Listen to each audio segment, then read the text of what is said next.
Mission Critical Systems is a Denver-based IT management company working as the outsourced IT provider for many small businesses in the Denver metro area. We sell peace of mind and transparency to help businesses better manage their IT.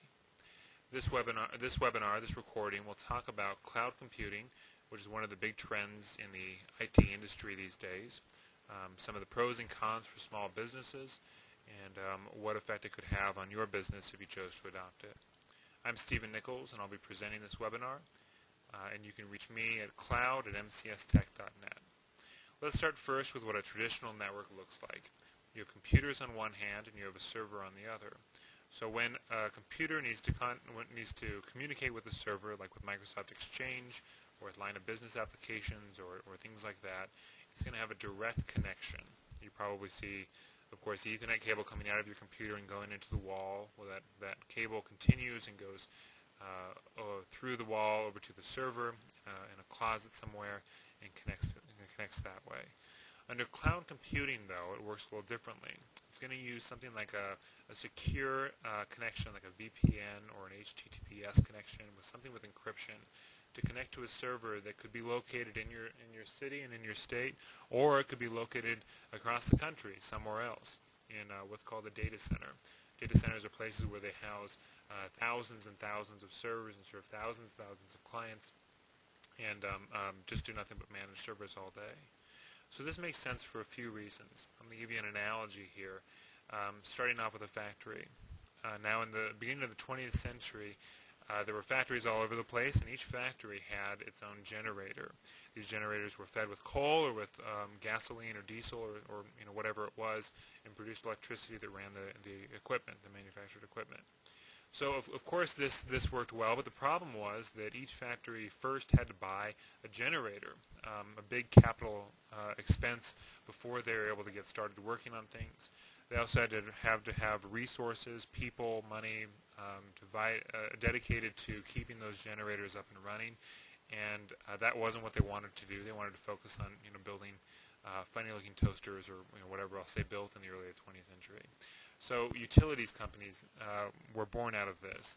The idea was that a utility company could use better technology to produce more efficiently electricity, and then wires would go to all of these factories, and that would produce their electricity for them, and of course it worked very well. It was less expensive. There was no capital expense to buy into the system. Better technology. It was much more dependable. It was great. Cloud computing is the same kind of thing. The idea is right now there are, I'm looking at an average office building, there are attorneys, there are CPAs, there are other kind of information businesses and companies that have servers in a back room. And they might have a senior partner, they might have maybe the youngest guy in the law firm or whatever it is, someone's managing that equipment. And that's not their primary job, or maybe it is their primary job, but the business certainly isn't focused on it. Very similarly, each factory used to have a generator of its own, and that wasn't its primary business, but they had to have that in order to operate. With cloud computing, you can have the Hoover Dam of servers. You can have a big data center that manages all of that equipment, and then you buy fractionally into the system and get the same kind of service, but you allow someone else to do the maintenance of it. So why would you do this? First, there's no hardware costs when you set up cloud computing. There's enterprise-level architecture, and we'll get into that in a second here.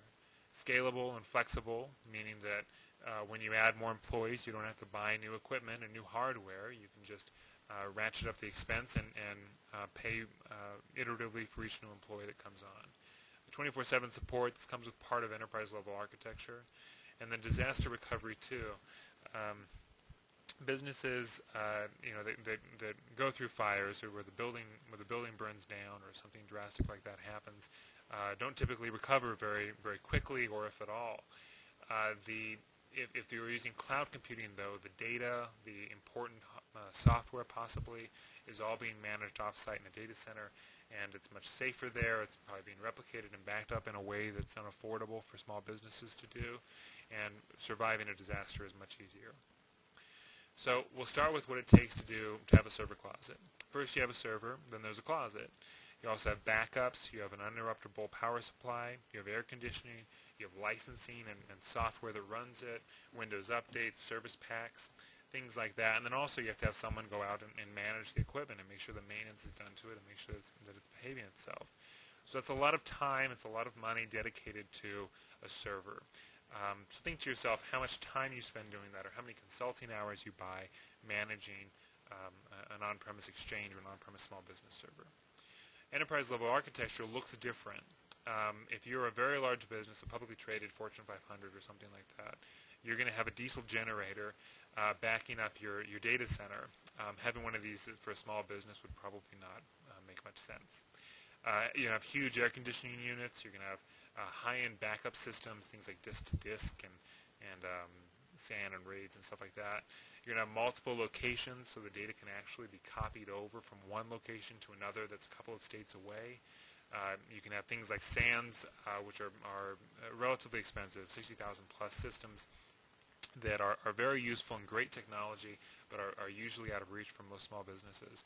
And most importantly, you're going to have security. Security cameras, literally, pass cards, and literally people walking around and making sure that no one's breaking into the server. Now compare that to what you would have in your server closet. I mean, you probably have a lock on it, I would hope, or at least you close the door before you leave at night. But you can't. It just doesn't compare. It doesn't compare to an enterprise level architecture. So when you have a data center, they have enough data, they have enough servers that it justifies all of this support, all of this architecture to run that. And you're able to buy into that fractionally through a cloud computing paradigm. You get access to all of that, whereas before, for that same money, you would have much lower end kind of equipment and situation. So reliability is there. You have enterprise-level architecture. It's newer, higher-end hardware. On-premise redundancy, meaning that the data gets copied from one server to the next one over, and that helps with hardware failure, things like that, and then replication to multiple locations.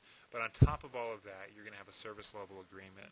Now, these vary a little bit from provider to provider, but 99% uptime is absolutely not uncommon, and they guarantee that, and it's part of the contract, the initial contract that you sign into it.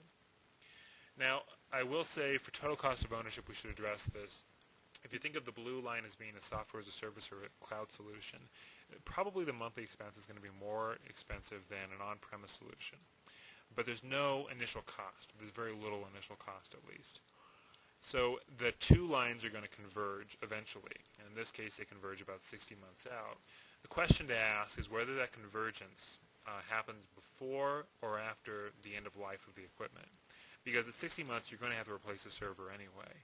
So, and if it's at 48 months, you're going to have to replace it in a year anyway.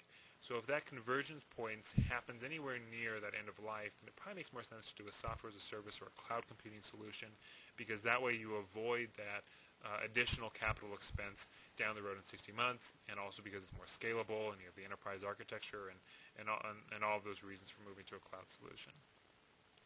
So thank you very much for the cloud computing webinar. We, of course, are advocates of the cloud, and we have a number of cloud solutions, things like Hosted Exchange and SharePoint. So please contact us for more information about the technology and for information about managing IT in the Denver metro area. My phone number is 303-383-1627. The extension is 1104, and you can email me at cloud@mcstech.net. I'm Stephen Nichols. Thank you again for attending. Have a great day.